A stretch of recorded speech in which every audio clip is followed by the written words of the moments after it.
ఈరోజు చంద్రబాబు నాయుడు గారు పవన్ కళ్యాణ్ ఇంటికి వెళ్ళాడు. నిన్న బహిరంగ సభలో ఒకరు ముఖం ఒకరు సరిగా చూసుకోలేదని, పెళ్లి చూపులు సరిగా జరగలేదని మీడియాలో బయట చర్చ జరిగిందట. చూపులు సరిగ్గా చూసుకుందామని పవన్ కళ్యాణ్ ఇంటికి చంద్రబాబు వెళ్ళాడు. చంద్రబాబు ఇంటికి రాగానే అసలు పవన్ కళ్యాణ్కి ఇక అంగిలాగా ఆగలే. ఆయన పూనకం వచ్చినట్టుంది ఆయనకి. నేననేది ఈ రాజకీయాలు, ప్రజలకు సంబంధించిన విషయాలని ఎన్నికలకు ముందు మనం ప్రజల దగ్గరకు తీసుకెళ్తా ఉన్నాం. ఈ సమయాల్లో ప్రజల ముందుకు సరైన విధానాలతో పోవాల్సిన అవసరమూ ఉన్నది. రాజశేఖర రెడ్డి గారిని ఎదుర్కోవడం కోసం చంద్రబాబు నాయుడు గారు మహాకూటమి కట్టుకొని వచ్చి ఎదుర్కొన్నాడు, ఓడిపోయాడు. కానీ ఇదే సమయంలో ఒక మాయ కూటమిని తీసుకొచ్చి వాళ్ళ చంద్రబాబు నాయుడు పట్టుకొచ్చాడు. అది కూడా కనపడతా ఉంది. పవన్ కళ్యాణ్ అనే వ్యక్తి ఒక పార్టీ పెట్టాడు. ఆ పార్టీ ఎక్కడుంది ఇప్పటిదాకా కనపడదు. పవన్ కళ్యాణ్కి ఒక వేదిక కావాలి, బీజేపీకి ఒక వేడుక కావాలి. అంటే ఎంటర్టైన్మెంట్ కోసం ఎమ్మడి పెట్టుకున్నట్టు తప్ప ఇది రాజకీయాలు చేసినట్టుగా లేదు. ఈ ముగ్గురు కూటమి చూస్తూ ఉంటాయి. ఆయన మాట్లాడిన మాటలు చూస్తుంటే చాలా ఆశ్చర్యం అనిపిస్తుంది. పోటీ చేసేవాడట కానీ ఓట్లు చీలితే భయమైందట. అంటే తలగొడ్డు ఉంటే చాలా తన్నేవాడిని అన్నట్టు ఎవడో. అంటే తన్నేవాడికి తలగొడ్డు ఆడమైన అది. నువ్వు పోటీ చేయదలుచుకున్న వాడికి సమాజాన్ని మార్చదలుచుకుంటే జనాలకు రావాలి పార్టీ పెట్టుకొని.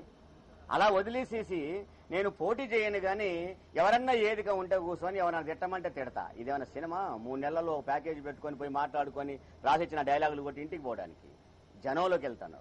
మాట్లాడుతున్నప్పుడు కొంచెం ఒళ్ళు దగ్గర పెట్టుకొని మాట్లాడాలి. పవన్ కళ్యాణ్ నేను చెప్పదలుచుకున్నాను. ఇవాళ నువ్వు మాట్లాడుకో. మీరిద్దరు స్టేజ్ మీద సరిగా మాట్లాడుకోకపోతే ఇంట్లోకి వచ్చుకొని ముచ్చటాడండి, ముద్దులాడండి, మాకేం అభ్యంతరం లేదు మీ ఇద్దరి విషయాలు. కానీ ఇక్కడ జరుగుతున్నది ఏంటి? రాజశేఖర రెడ్డి గారి పేరు లేవనెత్తారు మీరు, జగన్మోహన్ రెడ్డి గారి విషయాలను మీరు ఇక్కడ లేవనెత్తారు. అనుభవం ఉండాలి, రాజకీయాలు చేయాలంటున్నాను. నేను అడుగుతున్న పవన్ కళ్యాణ్, ఆ రోజు ప్రజారాజ్యం పార్టీ పెట్టి జనంలోకి పోయి మోసం చేసినప్పుడు మీ అన్నకున్న అనుభవం ఏంటి, ఎమ్మడి తిరిగిన నీకున్న అనుభవం ఏంటి అని అడుగుతున్నా నేను. ఏ అనుభవంతో ప్రజలలో పార్టీ పెట్టుకొని మీరు ప్రజల్ని మోసం చేశారు? ఆ రోజు మోసపోబడ్డ వ్యక్తులని ఎగ్జిబిషన్ పెడితే ఈ రోజు నడి రోడ్డు మీద మిమ్మల్ని ఉరిదీసిన తప్పు లేదు మీ అన్నదమ్ములు ఇద్దరిని. అందుకని మీరిద్దరు ఇవాళ విడివిడిగా ఉండాలని ప్రజలు నమ్మట్లే. ఆయన యూపీఏలో నువ్వు కేంద్ర మంత్రి అయ్యావు, రేపు నేను ఎన్డీఏలోకి వస్తే కేంద్ర మంత్రి అవుతా, ఇద్దరం కలిసి ఇంట్లో సంసారం చేసుకుందాం అనే పాయింట్ తప్ప మరొకటి కాదు ఇది. నిజంగా అవినీతిని ఎదిరించాలని నువ్వు మాట్లాడితే నీ అన్న ఈయంకుని ఇంట్లో దొరికిన డబ్బులకు ఈ రోజు మీ అన్న గల్ల పట్టుకొని బయటికి గుంజే సత్తా పవన్ కళ్యాణ్కు ఉందా అని అడుగుతా ఉన్నాను. ఈ డబ్బు ఎక్కడిది అని మీ అన్నను నువ్వు అడగగలవా అని అడుగుతా ఉన్నాను. ప్రజారాజ్యాన్ని హోల్సేల్ గా అమ్ముకున్నావు, ఎట్లా అమ్ముకున్నావు అని మీ అన్నను నువ్వు అడగగలవా అని అడుగుతా ఉన్నాను. ఇవన్నీ వదిలేసేసి ఇక్కడికి వచ్చేసి ఆయన చెప్తా ఉన్నాడు, చంద్రబాబు నాయుడు పాలన బీజేపీ ఇద్దరు కూటమి అట, బలమైన కూటమి అట, ఆయన దానికి సపోర్ట్ చేయదలుచుకుంటట. నువ్వు సపోర్ట్ చేస్తావా, కింద పడతావా, మీద పడతావా, వేసిన ఓటునే పైసార్లు వేసుకుంటావా, నువ్వేం చేస్తావన్న తర్వాత విషయం. కానీ ఇక్కడ నేను అడిగేది, మోడీ ప్రధానమంత్రి కావాలి, ఇక్కడ ఎవరు కావాలి, చంద్రబాబు నాయుడు ముఖ్యమంత్రి కావాలి. ఆ మాట నువ్వెందుకు అంటలేవు? చంద్రబాబు నాయుడిని గెలిపిస్తా, ప్రచారం చేస్తా అని మళ్ళీ అన్నాడు. కానీ చంద్రబాబు నాయుడు మాత్రం పక్కన సెక్యూరిటీ నిలబడ్డట్టు. ఎంత కర్మ పట్టింది చంద్రబాబు నీకు? దేశ రాజకీయాల్ని తెలుగుదేశం పార్టీని పెట్టి రామారావు చుట్టూ రాజకీయాలను తిప్పితే రామారావు పార్టీని గుంజుకొని ఇవాళ అదే పార్టీని తీసుకొని కనపడ్డోన్నలా కాలు మొక్కుతున్నావు అంటే ఆ పార్టీని అధోగతి పాలు చేశావు కదా అని అడుగుతున్నా నేను. ఇవాళ తెలుగుదేశం పార్టీది పార్టీ ఏమో ఎన్టీ రామారావుది, నాయకులేమో కాంగ్రెస్ వాళ్ళు.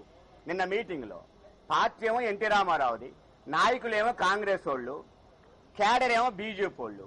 మధ్యన విచిత్ర కూటమిలాగా చంద్రబాబు నాయుడు తోలుబొమ్మలాట్లాగా నిలబడున్నాడు. అక్కడ ఏమన్నా నీకన్నా అసలు అర్థం ఉందా చంద్రబాబు అని అడుగుతా ఉన్నాను. కనపడ్డన్న కాలంలో పట్టుకుని నిజంగా దమ్ము ఉంటే, నిజంగా ధైర్యం ఉంటే, నీ 9 సంవత్సరాల పరిపాలన నేను చేశాను, ఈ పనులు నాకు ఓటేయమని ప్రజల దగ్గరికి పోకుండా కనపడ్డ కాలంలో ఎందుకు పట్టుకుంటున్నావు అడుగుతా ఉన్నాను. నేను పవన్ కళ్యాణ్ సూటిగా ఒక ప్రశ్న వేయదలుచుకున్నాను. ఎన్డీఏలో నుంచి చంద్రబాబు నాయుడు ఎందుకు బయటకు వచ్చాడు, ఈ రోజు ఎన్డీఏలోకి ఎందుకు వస్తానంటున్నాడు అనే విషయాన్ని పవన్ కళ్యాణ్ ఈ జంట గురించి నువ్వు చెప్పగలవా అని అడుగుతా ఉన్నాను. లేదు, పరిపాలన చూసి అనుభవం ఉందని చెప్పిన చంద్రబాబు నాయుడు యొక్క 9 సంవత్సరాల పాలనలో నీకు నచ్చిన మాట ఒకటి చెప్తావా అని అడుగుతా ఉన్నాను. పైగా రాజశేఖర రెడ్డి గారి కాలంలోనట ఘోరాలు జరిగితే ప్రజలు బాధపడ్డారట. ఏమయ్యా, నీకు ప్రజల గురించి ఏమైనా తెలుసా అని అడుగుతా ఉన్నాను. మాట్లాడే ముందు కొంచెం గౌరవం ఉండాలి రాజకీయాల్లో. అలుగుతే నువ్వు బొంబాయిలో ఉంటావు, అలకపోతే హైదరాబాద్లో ఉంటావు, నువ్వు జనాన్ని ఎప్పుడు చూసినావు పవన్ కళ్యాణ్ అడుగుతా ఉన్నా నేను. రాజశేఖర రెడ్డి గారి కాలంలో ఉన్నత చదువుకు మాకు దూరం కాకూడదని దూర ప్రాంతాల్లో ఉన్న బడుగు బలహీన వర్గాలు కూడా ఒక ఉన్నత చదువుని, ఒక డాక్టర్ని, ఒక లాయర్ని, ఒక ఇంజనీర్ని కుటుంబంలో చేర్చుకున్నాం, దమ్ముగా చేసుకున్నామని ధైర్యంగా చెప్పే కుటుంబాలు ఈ రోజు ఉన్నాయి. ఇవాళ తెలంగాణ ప్రాంతంలో దాదాపుగా ఉచిత కరెంటు వచ్చిన తర్వాత, కరెంటు మోటార్లకు బిల్లులు లేకుండా పోయిన తర్వాత, ప్రతి కుటుంబంలో ఎంతో ఇంతో పథకాన్ని, ఒక సబ్సిడీని పొందిన తర్వాత రాజశేఖర రెడ్డి గారిని గుండెల్లో దాచుకున్నారు. ఆయన మరణించిన తర్వాత వందలాది మంది మరణించిన చరిత్ర కూడా మనం చూసాం. అంటే 30,000 కిలోమీటర్లు ప్రజల్లో ఉన్న జగన్మోహన్ రెడ్డి గారికి అనుభవం లేదట. ఈయన మొత్తం ఈ సినిమాలు అయిపోయి మొత్తం అన్ని సమస్యలు అయిపోయి ఈ రోజు ఉపన్యాసం కాడికి వచ్చారు, ఈయనకు అనుభవం ఉందంట. నీకు ఏ అనుభవం ఉందని అడుగుతా ఉన్నాను. నీకు ఒక్కసారి గుర్తు చేసుకో చంద్రబాబు నాయుడిని కాలని అడుగుతా ఉన్నా నేను. కరెంటు బిల్లులు 8 సార్లు పెంచి ఎందుకు పెంచినవన్నందుకు బషీర్బాగ్ చౌరస్తాలో కాల్పులు జరిపిన విషయం నీకు గమనం లేదా అని అడుగుతా ఉన్నాను. కరెంటు బిల్లులకు గుస్సుల కోసమని ప్రత్యేక కోర్టులు పెట్టి పీడీ యాక్ట్ పెట్టి తీసుకుపోయి జైల్లో వేస్తే జైలు నుంచి బయటకు వచ్చిన రైతు ఆత్మహత్య చేసుకున్నది నీకు తెలుసా అని అడుగుతున్నాను పవన్ కళ్యాణ్ని. ఏ విషయం నీకు తెలుసు అని అడుగుతా ఉన్నాను నేను. ఒక బీసీ ముఖ్యమంత్రిని చేస్తా అన్నాడు ఆయన అని. బీసీలకు ఎంత ద్రోహం చేసిండో చంద్రబాబు నీకు తెలుసా అంటున్నాను.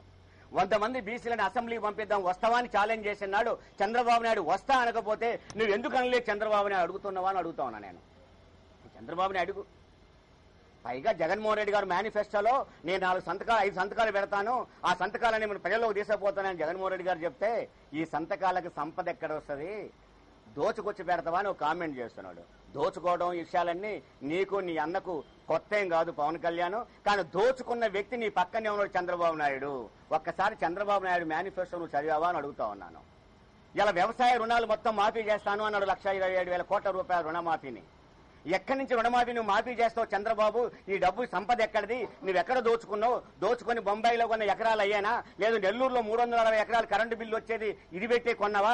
లేదా హైటెక్ సిటీ దగ్గర కొన్న మీ లోకేష్ కు వాళ్ళ అమ్మ నాయనమ్మ ఇచ్చిన భూమిది ఈ డబ్బులు పెట్టే కొన్నావా? లేదు పంజగుట్టలో నువ్వు బిల్డింగ్ కట్టింది దీనికోసమే కట్టావా అని అడిగావా అని అడుగుతా ఉన్నా నేను.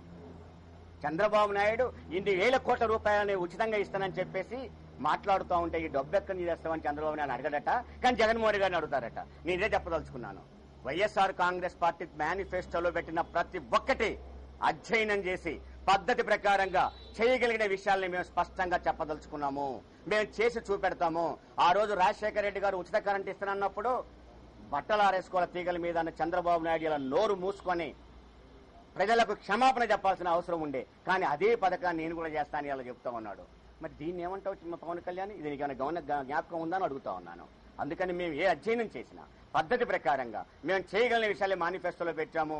ఏమైనా గందరగోళంగా ఆల్ ఫ్రీ బాబును అడుగు, ఎక్కడి నుంచి తెచ్చాడో ఆ సంపద ఎక్కడదో ఎక్కడ దోచుకొచ్చి పెడతాడో చంద్రబాబును అడుగు అని నేను చెప్తా ఉన్నాను. మరొకసారి నేను పవన్ కళ్యాణ్ చెప్తాను, నీకు రాజకీయ ఇంట్రెస్ట్ ఉంటే రాజకీయాలు నేర్చుకో. నోరు ఉంది కానీ ఎట్లా పడితే అట్లా మాట్లాడితే రాజశేఖర రెడ్డి గారిని ప్రజల్లో గుండెల్లో దాచుకున్నారు.